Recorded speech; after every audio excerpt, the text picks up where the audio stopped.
দীপু,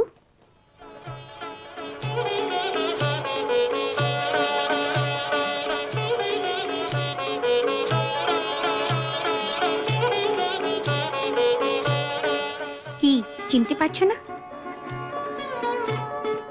ভেতরে আসতেও বলবে না? হ্যাঁ, এসো।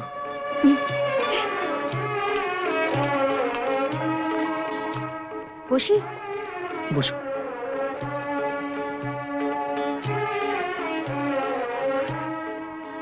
খুব জমিয়ে অফিস করছো দেখছি।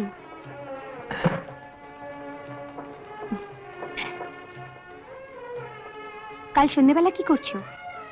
কাল সন্ধ্যেবেলা সেন সেই চিঠিগুলো, ও সরি। না না স্যার, আসুন না। ইনি শ্রীমতী সতী ঘোষ, আর ইনি মিস্টার ঘোষাল, আমার উপরওয়ালা ডিটিএস। নমস্কার। Very glad. বসুন না স্যার। বসছি।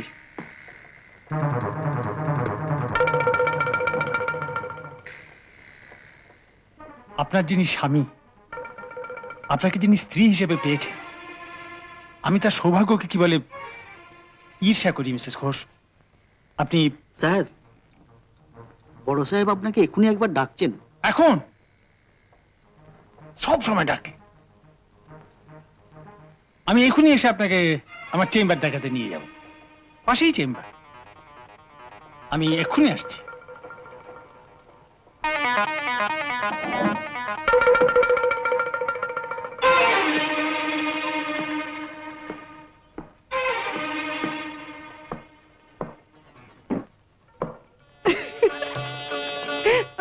হাসছো যে?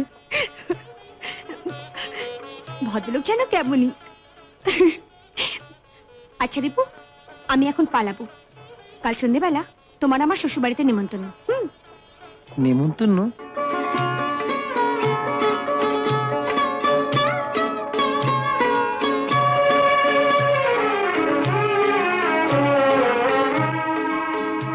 বসো।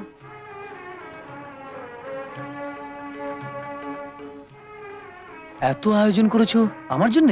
থাক, তোমাকে আর ভনিতা করতে হবে না। বসো তো।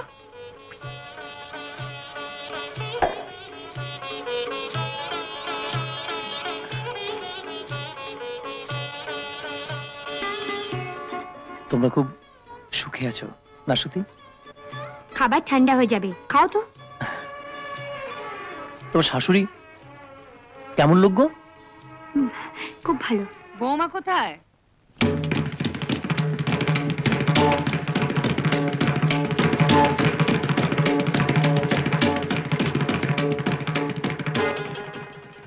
তোমরা যাও।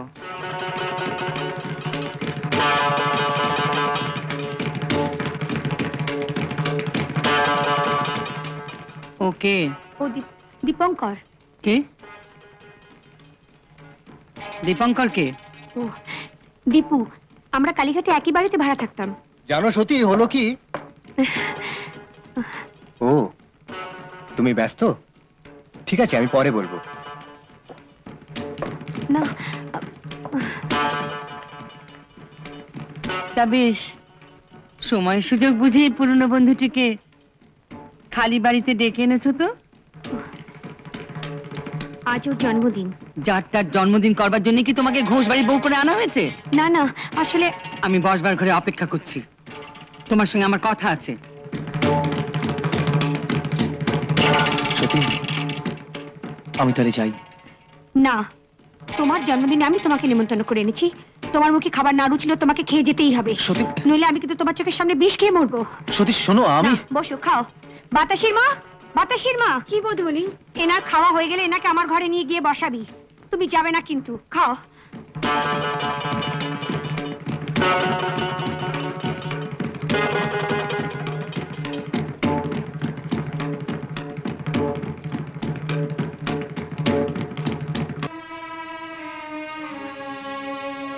তুমি আমায় কিছু বললে না তো? কি বলবো? আমায় কিছু জিজ্ঞেস করলে না তো? কি? ওই ছেলেটিকে? ও হ্যাঁ, তাও তো বটে। কেউ? ও দীপঙ্কর। তুমি আমার সঙ্গে চলো, ওর সঙ্গে আলাপ করবে। ও আচ্ছা আচ্ছা, বেশ তো, চলো। চলো, এসো এসো। দীপু, উনি তোমার সঙ্গে আলাপ করতে এসেছেন, আমার স্বামী। নমস্কার। নমস্কার নমস্কার, আপনি বসুন না, বসুন। ঠিক আছে ঠিক আছে, আপনি ব্যস্ত হবেন না। বুঝলেন দীপঙ্কর বাবু, ভগবানের ইচ্ছে না থাকলে না মানুষের কোনো আশাই মেটে না। নিশ্চয়ই। আর ঘন্টা 4-5 মধ্যে আমরা পুরী পৌঁছে যাব। হঠাৎ এক জায়গায় ট্রেনটা আটকে গেল, রেল লাইন জলে ডুবে শেষ পর্যন্ত ফিরে আসতে হলো। ইস, আসলে এই সময় বাইরে যাওয়া। সোনা, মা,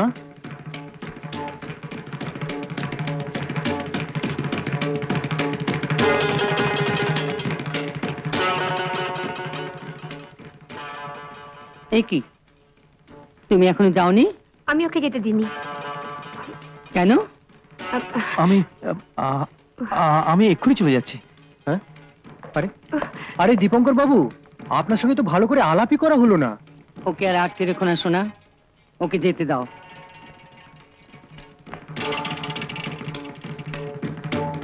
শোনো,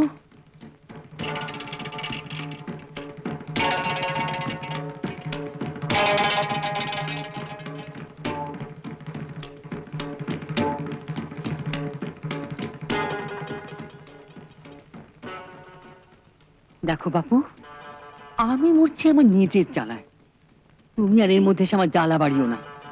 যাও, আর কোনো দিন এ বাড়িতে আসবে না।